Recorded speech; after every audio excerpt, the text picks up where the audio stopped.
Bem-vindo de volta ao programa. Hoje estamos recebendo Alastair Crooke, ex-diplomata britânico e da União Europeia. Recomendo a todos que sigam o Substack dele, Conflicts Forum, e vou deixar um link na descrição. Muito obrigado por dedicar seu tempo. Foi um prazer. Muito obrigado por me convidar ao seu programa.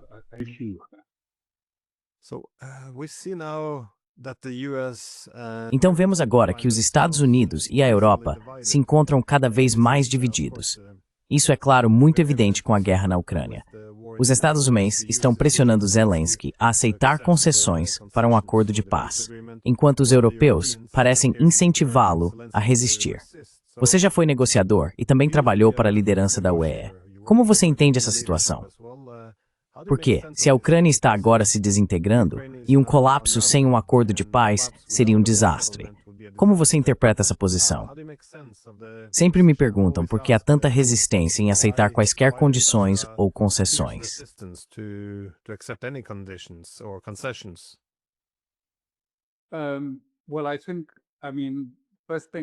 Bem, eu acho, quer dizer, a primeira coisa que eu diria é que se a Europa está firmemente contra a posição de Trump, sem dúvida há certas facções em Washington dando sinal verde para isso. Pela minha experiência, essas coisas não acontecem do nada. Não é de repente que toda a União Europeia toma uma posição sobre as propostas de Trump para a Ucrânia, nem que os europeus quase todos passem a pedir guerra com a Rússia. Agora, talvez sejam duas questões distintas, e podemos tê-las separadamente.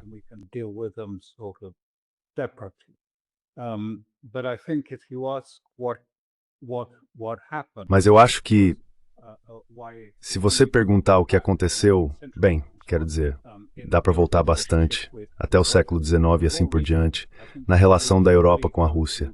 Mas mais recentemente, acho que realmente precisamos olhar para o período do governo Biden. E isso coincidiu com uma época em que a União Europeia tinha o que chamavam de lacuna democrática. Não era democrática, ainda não é.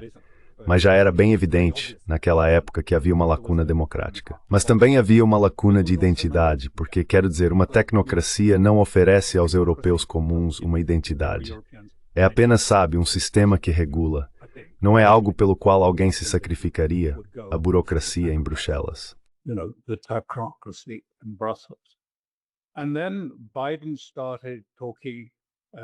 E então Biden começou a falar. Se você se lembra, tínhamos aquela imagem do discurso no Liberty Hall, em que tudo estava envolto em tons de vermelho escuro. Era realmente bastante sinistro em sua aparência, e deliberadamente feito para parecer assim, porque ele então fez um discurso muito maniqueísta, dizendo que o mundo enfrentava dois males. A autocracia era o principal mal, mas também havia a Rússia. Ele enquadrou tudo em uma linguagem claramente maniqueísta, escuridão e luz, bem e mal. E depois repetiu isso em Varsóvia, em termos ainda mais dramáticos, falando sobre como aquele era um momento em que era preciso escolher entre o bem e o mal, entre a escuridão e a luz. E é claro, a América sempre representou a luz.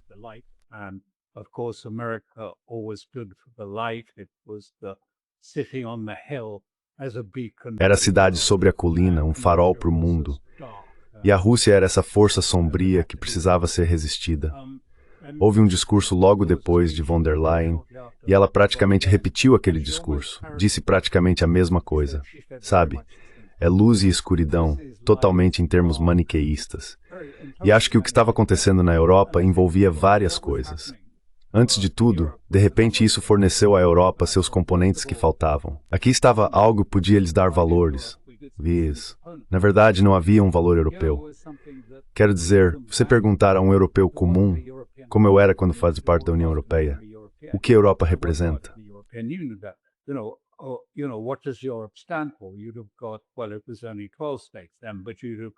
Você teria obtido, bem, eram apenas 12 estados na época, mas teria recebido muitas respostas diferentes sobre isso. E aqui havia algo em torno do qual a Europa podia se reunir, se quisesse. Uma espécie de valor moral de bem e mal na luta contra a autocracia, contra a tirania e a favor da luz, do progresso e da visão. Acho que isso foi então adotado como uma espécie de identidade para a Europa. Assim como a Ucrânia, que é uma parte complementar disso, se tornou o polo em torno do qual tentaram forjar a unidade europeia para uni-la nesta guerra. E naquela época, os europeus realmente bajulavam Washington por essa linguagem e esse tipo de pensamento. E a OTAN estava sendo arrastada para isso.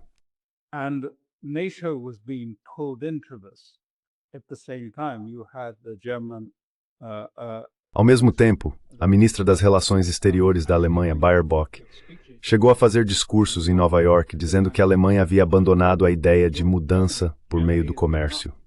Ela queria armas, queria força militar, queria fazer parte do seu projeto. Em outras palavras, ela propôs... Bem, ela disse que, em certo momento no passado, Obama havia sugerido que a Alemanha e Washington poderiam formar uma espécie de estrutura militar conjunta. E ela afirmou que, claro, isso não aconteceu. Mas o objetivo dela era que a Alemanha não fizesse tanto parte de uma estrutura europeia e sim estivesse totalmente integrada à máquina de guerra de Biden naquele momento.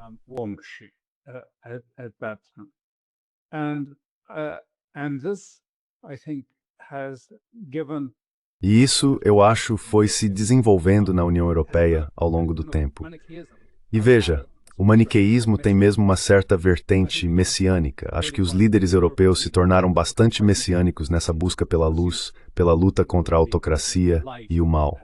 E agora eles parecem prontos. Falam sobre ir à guerra contra a Rússia. Há todas essas declarações bizarras vindas do ministro da Defesa alemão e de outros, dizendo que, bem, haverá guerra com a Rússia até 2028. Não, talvez até no próximo ano.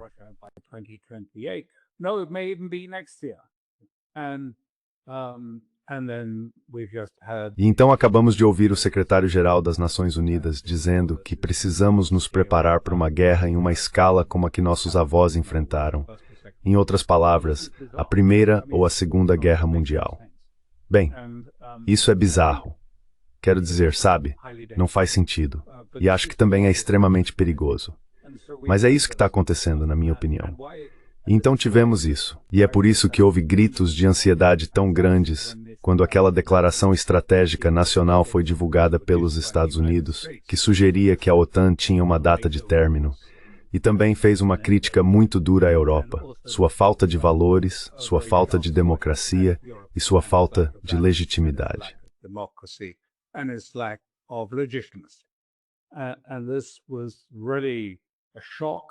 E isso foi realmente um choque. E eu acho que algo que eles, embora soubessem que havia tensões com o governo Trump, não acreditavam que seriam criticados exatamente dessa forma. Então o que vemos acontecendo, essencialmente, é que a NSS, a Declaração Estratégica, efetivamente minou toda aquela narrativa de uma guerra maniqueísta entre o bem e o mal, porque afirmou que não, a prioridade americana é restaurar a estabilidade com a Rússia, restabelecer relação estável com a Rússia e uma relação estável na Europa com a Rússia. Exatamente o oposto do que eles haviam tentado sugerir e propor.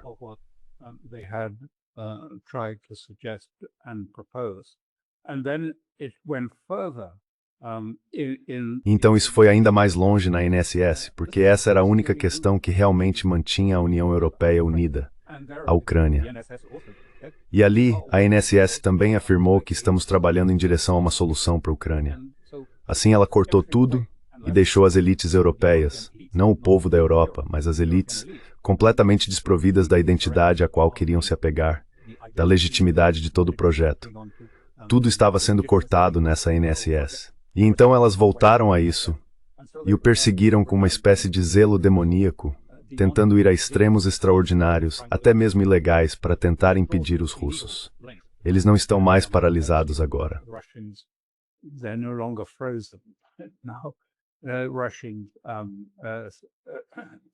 Os planos soberanos russos que estão na Europa agora estão atrelados aos Estados Unidos por causa disso. Então acho que é por isso que eles se tornaram tão demoníacos em relação a isso. Mas isso desafia a análise. Não acho que se possa tentar entender isso em termos de racionalismo secular. Não é isso. Estamos entrando em algo que realmente não tem, quero dizer, há sentimentos profundos, sentimentos bastante tristes na Europa, de desastre ou vingança pelo que aconteceu a partes da Europa como consequência de guerras anteriores com a Rússia. E isso também não pode ser negado. Mas além disso, vimos isso se formar como o único elo que mantém todo o projeto unido.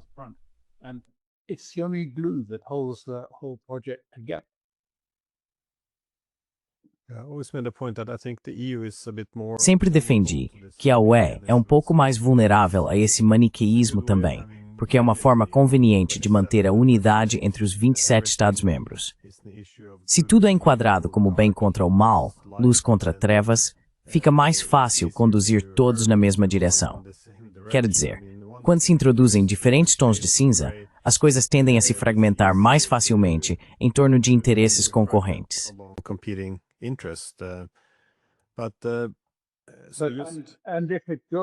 Mas, se isso acontecer, se o projeto da Ucrânia desmoronar, então o que é que mantém a União Europeia unida, os 27 Estados?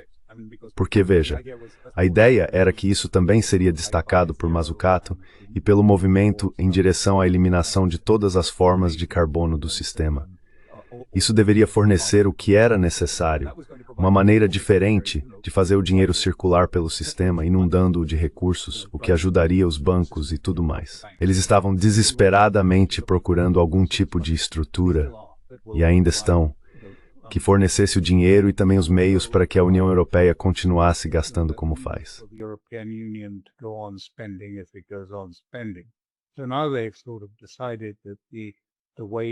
Então agora eles meio que decidiram que a forma de restaurar a economia é por meio dos gastos com defesa, em quantidades enormes.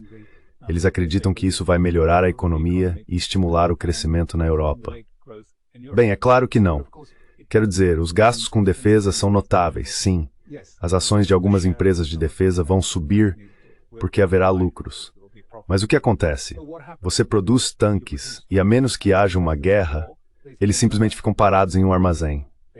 Eles não contribuem em nada para o bem-estar econômico geral da comunidade. É a mesma coisa com outras partes disso. Então, sabe, a economia real não é realmente afetada.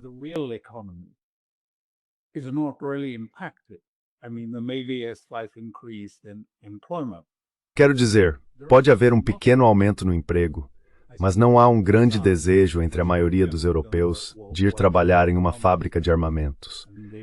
Culturalmente, eles não estão realmente ajustados a isso e não estão em busca de guerra. Portanto, não tenho certeza se este é um projeto que vai estimular um crescimento econômico real. Pelo menos não no sentido que atinge o cerne do que homens e mulheres na Europa estão procurando. Empregos bem remunerados, dinheiro que possa cobrir cuidados médicos, escolas, moradia, todas essas coisas que estão ficando cada vez mais fora de alcance.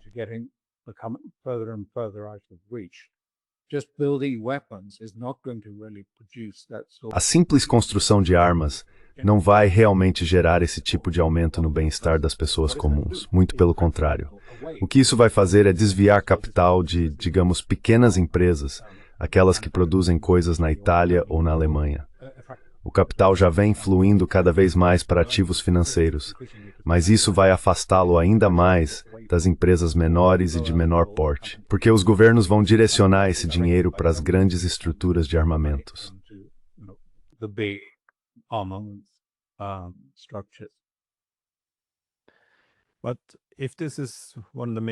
Mas se esse é um dos principais fatores, o fato de que as elites europeias sentem que se perderem a guerra na Ucrânia também cairão, isso significa que toda essa nova retórica de guerra, esse discurso de que precisamos estar preparados, de que nossos filhos devem morrer na guerra, toda essa linguagem sombria, não é apenas retórica destinada a enviar sinais aos russos. Você acha que eles estariam realmente dispostos a ir para a guerra? Porque, mesmo que exista intenção, as capacidades...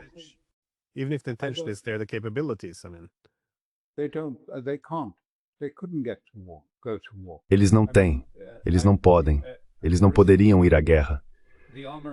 Quero dizer, não há dinheiro. Os arsenais estão vazios. França e Grã-Bretanha realmente não têm os meios. A Europa não consegue produzir, por assim dizer, o material bélico. Para uma guerra com a Rússia, estamos falando de um exército de cerca de 1 milhão, talvez 1,5 milhão. Quero dizer, isso não é viável. Não há dinheiro, não há pessoas e não há nada nos arsenais da Europa. Simplesmente não é prático. Há mais duas coisas que influenciam isso, por favor. Uma é que os jovens europeus, na minha opinião, simplesmente não pensam culturalmente em ir para a guerra ou em querer ir para a guerra. Thinking about going to war or wanting to go to war. They're more interested in what's going on in the soccer. Eles estão mais interessados no que está acontecendo no futebol, ou sabe, nas últimas tendências da moda, o que usar agora. Eles simplesmente não estão culturalmente ajustados à guerra. Não estão. São, para ser brutalmente franco, sensíveis demais para ir à guerra de muitas maneiras. E com isso quero dizer psicologicamente, não necessariamente fisicamente. Sabe, quando você olha para quantas pessoas têm problemas de saúde mental na Europa, no Reino Unido, é 1 em cada 5 pessoas fora do mercado de trabalho, muitas vezes por causa de depressão ou algum tipo de ansiedade. Então a última razão que eu acho importante vem de um antigo ditado chinês. Um homem sábio foi até o imperador e disse: "Quais são as coisas de que você precisa para travar uma guerra, imperador?" What are the things you need to wage war, Emperor? And the emperor said, well, food. E o imperador disse: "Bem, comida, armas e confiança." E o homem sábio perguntou: "Se você pudesse ter apenas uma, qual escolheria?" E ele respondeu: "Confiança." Pois bem, não há confiança na Europa. Você mandaria seus filhos lutar por Macron, Merz ou Starmer? Acho que não. Simplesmente não há confiança. Veja a posição deles nas pesquisas, realmente catastrófica. Não acho que haja muita chance. Mas o perigo está no fato de que eu estive em Moscou há cerca de uma semana, por mais ou menos uma semana. Eles entendem exatamente o que acabei de dizer. E acho que atendem isto de uma forma...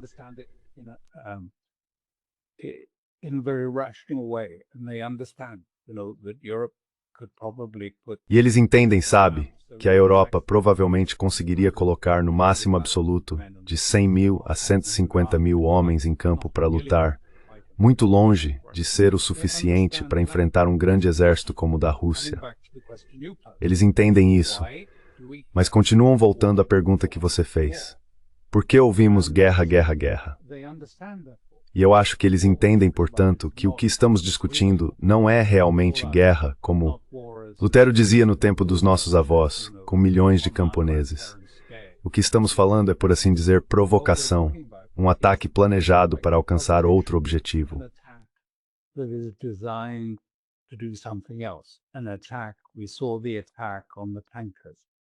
Um ataque, vimos o ataque aos petroleiros no Mar Negro. Ouvimos todas as reclamações sobre, você sabe, drones que supostamente seriam russos, perturbando aeroportos, o que acabou se revelando um absurdo. E então você sabe, as ameaças sobre uma aeronave voando por aquele canal muito estreito, no Báltico e na Estônia, saindo do Golfo, que eles afirmam fazer parte de sua área econômica. Então é muito fácil iniciar uma crise, como os ataques aos petroleiros. Então, o que isso significa? Do que realmente estamos falando é da Segunda Guerra Mundial. What we're talking about really is we're talking about the Second World War, and we're talking about, the efforts by... E estamos falando dos esforços de Churchill e de Roosevelt, que era o favorito na época. Pearl Harbor foi a oportunidade de trazer os Estados Unidos para a guerra contra a Alemanha. Acho que os europeus estão esperando ter um incidente, um evento chocante, o choque de um Pearl Harbor, que de alguma forma supere as objeções de Trump e obrigue os Estados Unidos a agir.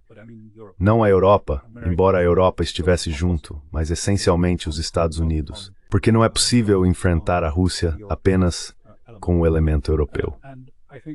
E acho que o problema que a Rússia enfrenta é um que discuti há algum tempo quando estive no Irã.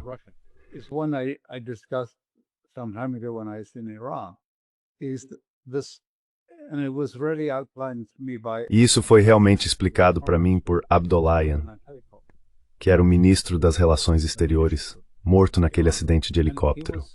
Se você se lembra, a liderança do Irã, ele dizia que o Irã tinha uma linha muito tênue a seguir entre dissuasão e diplomacia. É preciso acertar o equilíbrio, porque se você pender demais para a dissuasão, pode provocar uma resposta agressiva. Mas da mesma forma, se pender demais para a diplomacia, isso pode ser visto como fraqueza e resultar em uma resposta militar para explorar essa fraqueza. Então ele disse, é algo muito delicado. E eu acho que, sabe, esse é o debate que a Rússia precisa ter. Você parte imediatamente para ameaçar com armas nucleares? do you immediately go up and threaten nuclear? Or do you find a sort of intermediate state? Ou você encontra algum tipo de estágio intermediário em que possa subir a escada de escalada passo a passo sem ir até o fim. Você poderia ir direto ao ponto e dizer, bem, sabe, se isso continuar, se vocês continuarem atacando os petroleiros no Mar Negro, nós vamos usar armas nucleares, ou algo assim. Mas não acho que a Rússia queira fazer isso, e também não acho que o Irã queira acabar nesse tipo de conflito. É um equilíbrio difícil. Vimos Putin fazendo isso, acho que de forma muito clara. Ele disse, se isso continuar, nossa primeira resposta será atacar os portos da Ucrânia no Mar Negro, e nós os destruiremos.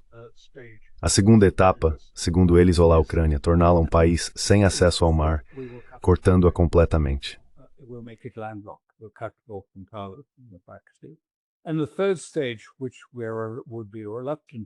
E a terceira etapa, que estaríamos relutantes em adotar, seria retaliar contra aqueles estados ocidentais que acreditamos estar por trás desses ataques aos nossos carregamentos. Portanto, eles estão subindo uma escada cuidadosamente construída. Agora, o que isso traz à tona, é claro, é a doutrina da Estratégia de Segurança Nacional de Trump. Porque, para mim, ao lê-la, ela representa uma mudança na forma de pensar sobre a guerra. Uma mudança em relação ao que se poderia chamar de grande projeto militar simbólico, o projeto do porta-aviões nuclear, e em direção a um conflito concebido para impedir que o símbolo e a arquitetura de um sistema alternativo venham a existir. Em outras palavras, para determinar o que vem a seguir.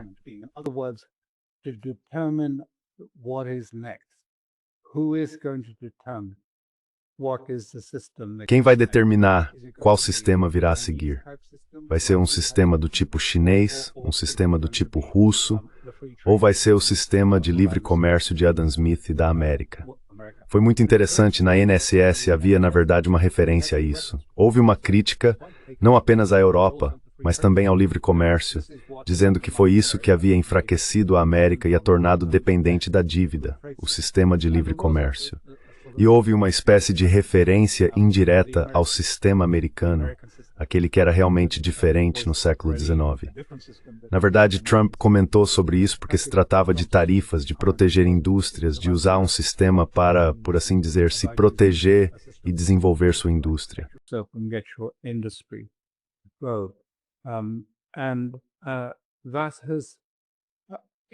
E isso é impossível de implementar na América. Quero dizer, Trump pode dizer que era um bom sistema e que, se quiser, isso valida as tarifas. Mas, na verdade, voltar a ele levaria 20 anos. Quero dizer, foi isso que a Rússia fez a partir de 2007. A Conferência de Munique marcou uma mudança em direção a algo que, veja bem, não era um sistema americano, embora por 150 anos tivesse vigorado na América. Era o sistema de Friedrich List e Sergei Witt. Um sistema muito diferente, não de uma economia aberta, mas de uma economia fechada, com um pequeno setor comercial. E isso eu acho será a luta agora, porque a China realmente demonstrou que a arquitetura alternativa funciona.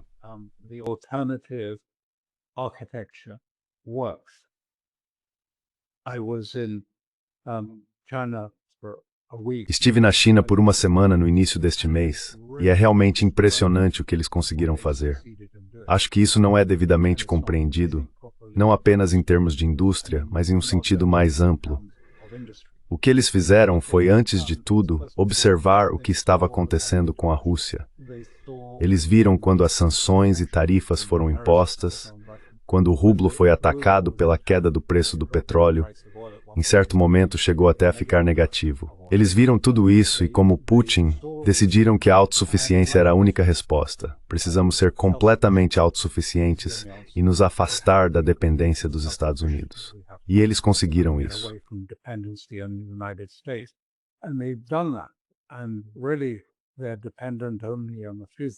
E, na verdade, eles dependem apenas de algumas coisas, como aeronaves, certos navios e alguns outros itens. Mas, em grande parte, eles não são dependentes. Na verdade, eles inverteram a situação, porque agora é os Estados Unidos que dependem mais das cadeias de suprimento chinesas do que a China depende de componentes americanos. Então, eles se tornaram autossuficientes. Mas, na verdade, a história importante, e que eu acho que não é bem compreendida, é a da IA. Eles não seguiram o caminho americano dos grandes centros de dados. Quero dizer, eles me disseram, e eram pessoas muito experientes, veja, a IA americana foi baseada em necessidades militares. Mirar, identificar alvos hostis e depois atacá-los. And then attacking Afghanistan, Iraq, Gaza. Afeganistão, Iraque, Gaza, todos nós sabemos como a IA está sendo usada dessa forma, para determinar quem em Gaza pode ter alguma ligação com o Hamas, com base na análise de comunicações e de movimentação. Tudo isso exige enormes centros de dados, quantidades massivas de informações. E os chineses dizem, bem, o que os americanos vão fazer quando tiverem todos esses dados? Quero dizer, não são necessariamente bons dados, vemos que alguns estão errados. Mas o que vocês vão fazer com eles quando estiverem? Nós fizemos algo diferente, diriam os chineses. Na verdade, difundimos a IA em aplicações simples para a indústria. É, de certo modo, uma forma de automação e robótica.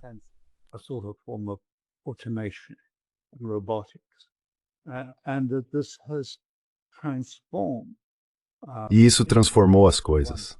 Conversei com um grande industrial que possui muitas fábricas e ele me disse, você não pode imaginar como uma simples aplicação de IA no nível industrial prático, não no grande centro de dados, não no lado do grande poder de computação, mudou tudo.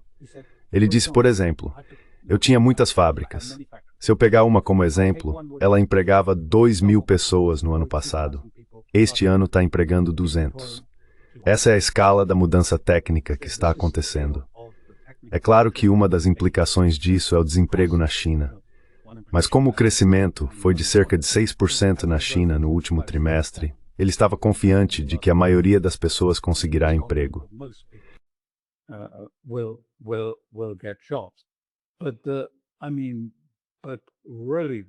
Mas quero dizer, o verdadeiro choque foi quando ele disse que sabe o que isso fez pela China é que agora temos deflação de preços, porque nossas indústrias estão muito mais eficientes e competitivas. Estamos seguindo um caminho de deflação de preços, enquanto o Ocidente está em um ciclo de inflação. E o significado era óbvio. Como o Ocidente vai vender para a China quando a China fez uma mudança tão grande em sua competitividade?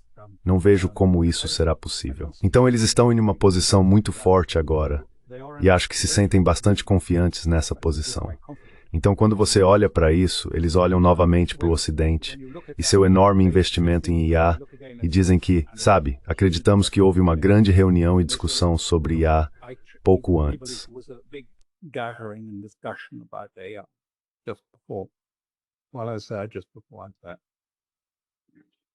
Bem, como eu disse há pouco, a essência da questão era realmente a sensação de que, sabe, a riqueza de Deus estava totalmente fora de lugar.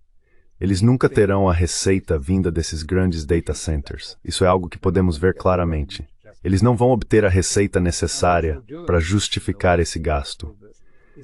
E o que vocês estão fazendo no Ocidente com isso é, na verdade, privar pequenas fábricas e pequenos negócios de investimento, porque toda a dívida agora está sendo assumida e todo o dinheiro está sendo direcionado para, sabe, o grande salto, os gigantes da IA dos Estados Unidos.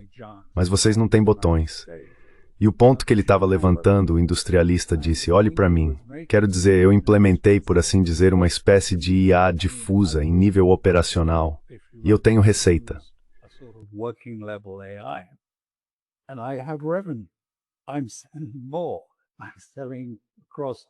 Estou vendendo mais. Estou vendendo em toda a Ásia e para a Europa. Então tenho uma receita real que posso identificar proveniente da IA. Você não tem receita. E outra coisa impressionante é que eles criaram todo um ecossistema financeiro em torno disso. Essa é a diferença. Tudo é operado por aplicativos, e os aplicativos ocidentais em geral não funcionam. Mas veja, há algo como o WeChat, que tem mais de 1 bilhão de chineses usando. E o Alipay também, porque às vezes eles se sobrepõem.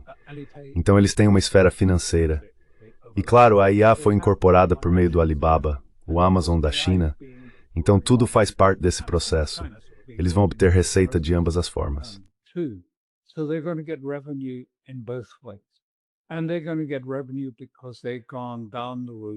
E eles vão obter receita porque seguiram o caminho de uma forma diferente de IA, de código aberto, para que outros estados possam usá-la. É muito mais adaptável e simples, porque não se baseia em enormes cargas e hangares gigantes cheios de computadores, como no sistema ocidental. Então esse é o principal, por assim dizer, grande feito, autossuficiência. Eles conquistaram uma posição altamente competitiva. Eles têm a vantagem e nós a perdemos. Quero dizer francamente. Não é vantagem todos os aspectos. E teriam que forge, no fim das contas, eles prosperam.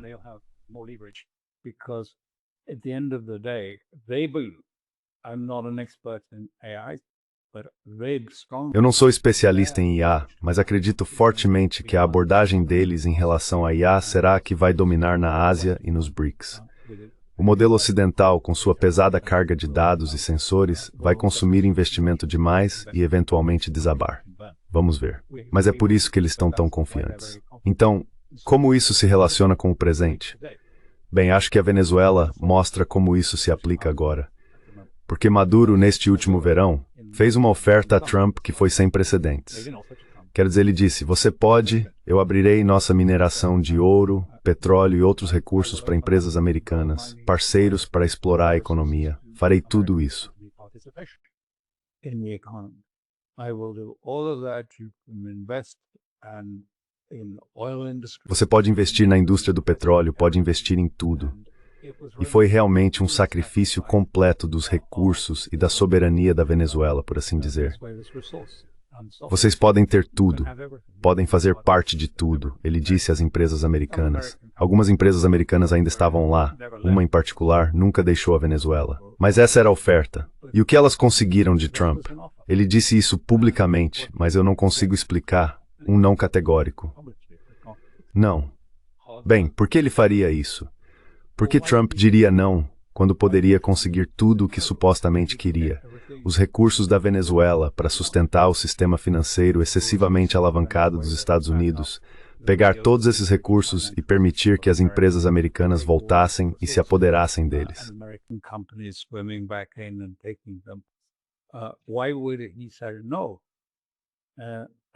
Por que ele diria não? A resposta, eu acho, está, na verdade, escrita na INSS, onde afirmam que estamos entrando em uma era de zonas de influência, áreas de influência, se preferir. E nos Estados Unidos está claro que a América Latina e as Américas como um todo serão a esfera de interesse dos Estados Unidos. Basicamente, isso vai englobá-las, fará parte dos interesses norte-americanos. O restante, Europa, Ásia e Oriente Médio, será concedido em franquia a aliados em vários lugares, com uma taxa pela operação da franquia indo para os Estados Unidos, junto com o dinheiro necessário para que eles estejam presentes lá.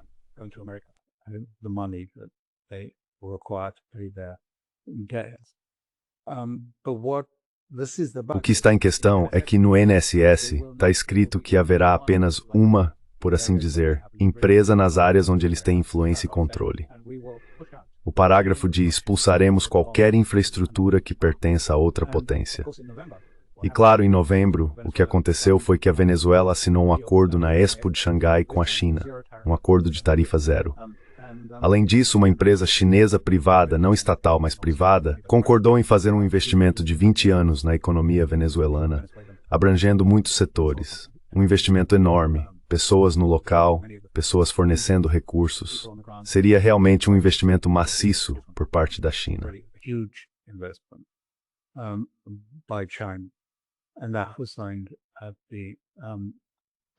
Isso foi assinado na Expo de Xangai. O que isso significa, então?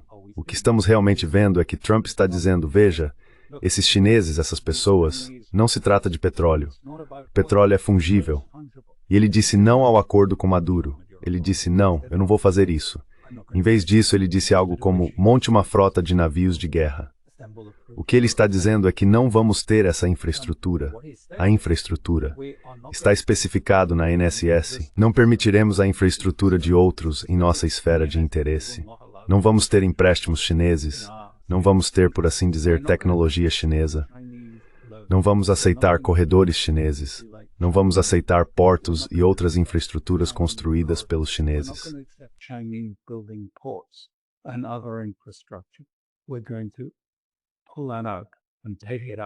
Nós vamos retirar isso e levar embora. será apenas infraestrutura americana. Esta é a nova, por assim dizer, arquitetura, o novo modelo. Nosso modelo será o modelo americano, não o chinês. Esta é a guerra da arquitetura. Eles querem manter a arquitetura americana e não permitir, por assim dizer, que esse modelo alternativo ganhe força na América Latina. E vão impor isso em outros lugares. Então, o que todos esses navios estão fazendo? Bem, não sei se vão agir contra a Venezuela ou não. Duvido um pouco. Acho que estão lá para interromper e desmantelar a infraestrutura da China, da Rússia e do Irã, que já está bastante enraizada na Venezuela.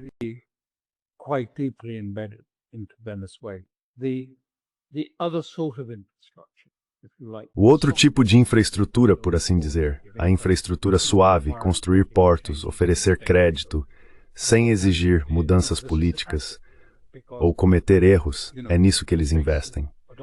E veja, isso é uma tática, porque os estados que adotam esse tipo de arquitetura não são obrigados, por assim dizer, a seguir os detalhes da política externa americana. Eles não são obrigados a perseguir o dólar. E no modelo chinês não são. Existe um sistema financeiro alternativo. E foi por isso que ficou tão claro para mim quando estive na China. Veja, aquele sistema que descrevi para você, WeChat, Alipay e tudo mais, eles poderiam implementá-lo em toda a Ásia Central num piscar de olhos. Quero dizer, ele já existe. Já está ampliado para 1 bilhão de pessoas que o utilizam na China. Poderiam expandi-lo pela Ásia Central, acredito, sem grandes problemas. Mas estão fazendo isso de forma muito suave e cuidadosa. Então, acho que é a próxima fase do conflito.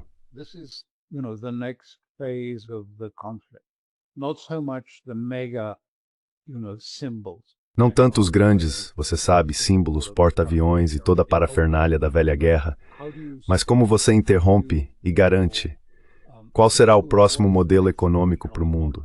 Será o modelo de Bretton Woods, por assim dizer, com toda essa coerção, o FMI, o Banco Mundial, o uso do dólar, o fundo de hedge em dólar? Ou será um modelo chinês, com seus diferentes sistemas de pagamento, diferentes formas de operação, diferentes compreensões de como uma economia deve ser realmente administrada, para produzir a riqueza do povo, e não para ser uma serva em que os mercados, por assim dizer, dominam a economia, mas em que os mercados são servos do governo e não a parte dominante? Teremos que ver.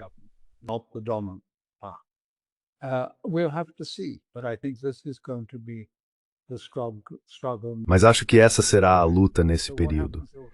E o que acontecer com a Venezuela pode ser muito sério, porque não acho que a China simplesmente vá dizer, tudo bem, e se afastar.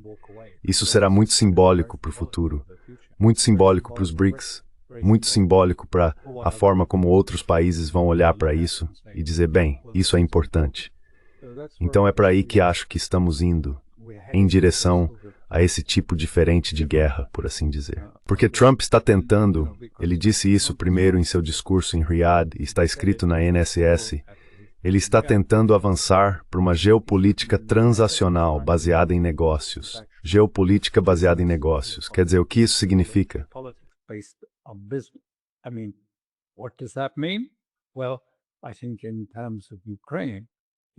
Bem, acho que em relação à Ucrânia, vemos muito claramente que Witkoff e Kushner, e agora a BlackRock, estão envolvidos, tentando criar um sistema em que todo mundo sabe, fique com uma parte do bolo, uma fatia financeira, a reconstrução da Ucrânia, seja lá quem for que acabe pagando por isso. Isso será dividido de modo que os vários interessados recebam uma parte da ação de uma forma ou de outra. Quero dizer, é muito bem, podemos todos imaginar. A origem disso é exatamente como o mercado imobiliário é administrado em Nova York. Você tem um terreno e talvez alguém que vai impedir você de construir uma grande torre ali. Você tem outro terreno e quer compensar aquele interessado e o outro interessado será o empreiteiro, as autoridades locais e assim por diante.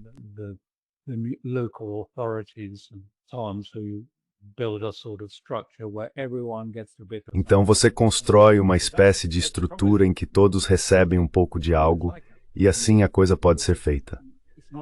Mas o problema é que, sabe, eu não acho que a Ucrânia seja assim. Quero dizer, sim, há interesses financeiros. Sabemos que o dinheiro é um desperdício, como foi o Afeganistão, com o dinheiro dos contribuintes indo para a Ucrânia, o que for, e parte disso de alguma forma circulando de volta em forma de doações de campanha e outras maneiras. E é o mesmo na Europa também. Sim, existe essa parte. Mas há algo mais. A Rússia quer uma arquitetura de segurança à prova d'água para a Europa. Não um acordo financeiro. Eles querem isso. They want that. Europe wants to make sure that A Europa quer garantir que a Rússia seja derrotada de forma humilhante, e que não volte a ser um ator relevante no continente. É preciso enfraquecê-la para que não possa ressurgir. E é claro, a Rússia quer ver a OTAN severamente derrotada, para que esta não simplesmente retorne e comece a se reconstruir na Ucrânia. Assim, há o estilo de abordagem empresarial à la Trump em jogo, e por outro lado, há a parte da Realpolitik, que é, afinal, quais são as reais necessidades da Rússia e por que há tanta determinação em bloquear qualquer avanço nesse plano que busca, por assim dizer, um benefício financeiro para todos a partir dessas grandes somas de dinheiro.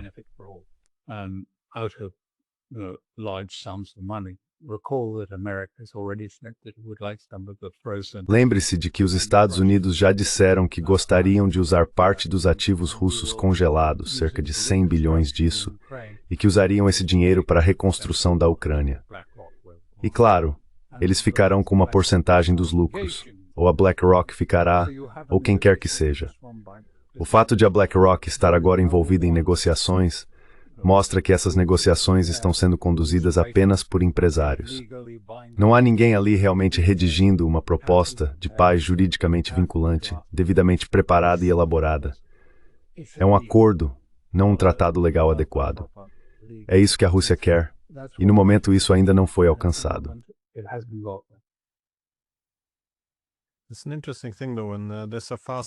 É uma coisa interessante. Porém, há essa tendência de rápido desenvolvimento econômico.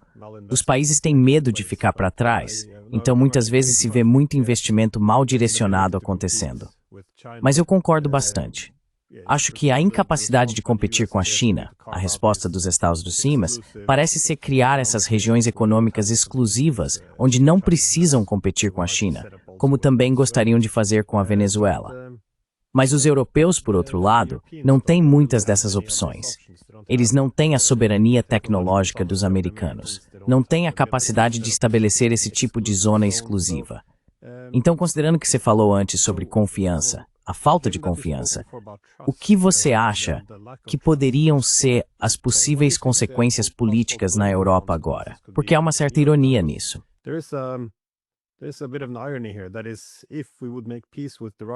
Ou seja, se fôssemos fazer as pazes com os russos, isso significaria lidar com as causas subjacentes, isto é, a arquitetura de segurança europeia.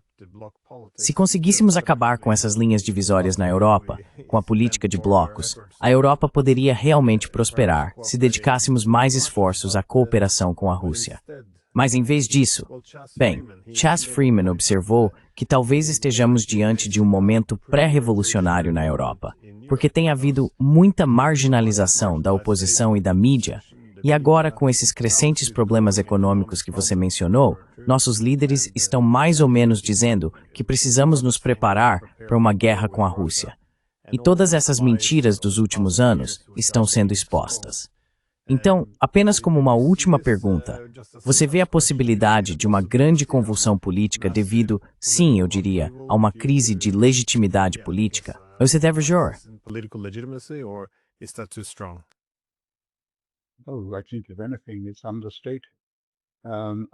Eu acho que se algo está subestimado, absolutamente. Quero dizer, a liderança europeia colocou a Europa em uma situação catastrófica. Você conhece os detalhes e as pessoas que estão assistindo também, tenho certeza.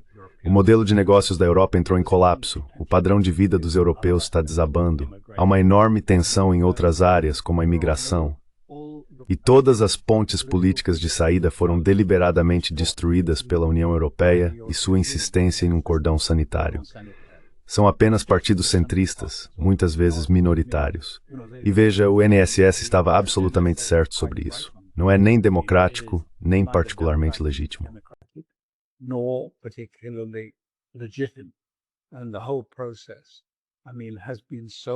E todo o processo foi conduzido de forma tão desastrosa que a Europa enfrenta uma situação catastrófica. Está em maus termos com a China, em maus termos com a Rússia, em maus termos com os Estados Unidos, pelo menos com esta administração. Eu sei que eles podem estar esperando que haja um novo presidente em breve, mas esperança não é uma estratégia. Enquanto isso, abriram mão de sua própria energia em troca de gás natural liquefeito caríssimo vindo dos Estados Unidos. É um desastre. E acho que a resposta para sua pergunta, o que fazer, é muito óbvia. Se você protestar na Europa, será reprimido, e reprimido com violência.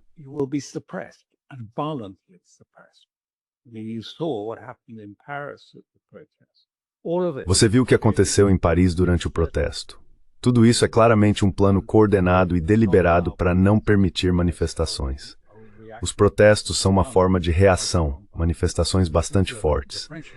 Acho que os franceses chegaram a ter algo como 80 mil pessoas em certo momento. A polícia de choque enfrentando os manifestantes. Quero dizer, isso é uma guerra. Isso não parece policiamento. E a mesma coisa, simplesmente não se noticia que há protestos e greves em lugares como a Itália. Quase não é coberto pela imprensa. Áreas inteiras da Itália paralisadas. Não muito violento, mas com alguma violência. E se os protestos não funcionam, se formar um partido de oposição alternativo não funciona, veja o que aconteceu com eles.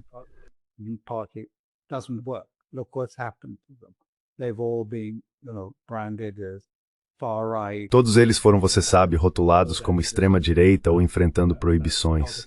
Todos os seus líderes estão sendo alvo, por meio de lawfare, ou acusados de algum tipo de corrupção. Quero dizer, seja na Romênia, na Moldávia ou na França, é a mesma coisa. Você cria um partido que não está dentro da corte, ou dentro da corte da sanitaridade, e os líderes que são atacados serão chamados de corruptos ou fora da lei. Então, se os protestos não funcionam, se o voto não funciona, se você só tem Tweedledum e Tweedledee para votar, qual é o sentido disso? À medida que as coisas pioram, e as pessoas ficam mais pobres e a vida se torna muito terrivelmente difícil para elas, sim, elas recorrerão à insurreição.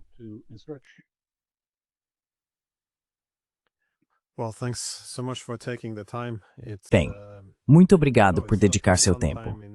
Não é mais um momento divertido na Europa. Eu realmente queria te perguntar sobre isso, porque toda vez que falo com alguém, a principal pergunta sempre é: bem, o que os europeus estão fazendo? Porque sempre há algum entendimento em relação aos americanos.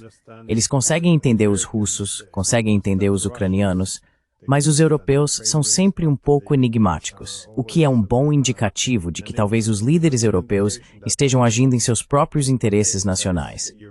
E você sabe por que estão desesperados.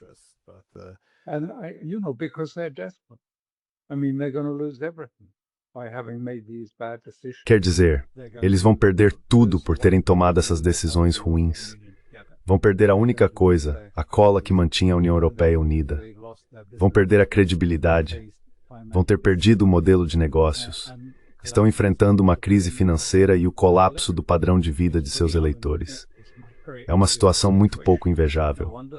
Não é de se admirar que estejam redobrando os esforços em seu desespero, agarrando-se à esperança de que algo aconteça, diga Trump, Muzzles, Mord Reis, do que certamente já esperam. Vai ser um período de desconforto interior. Bem, obrigado mais uma vez. Obrigada.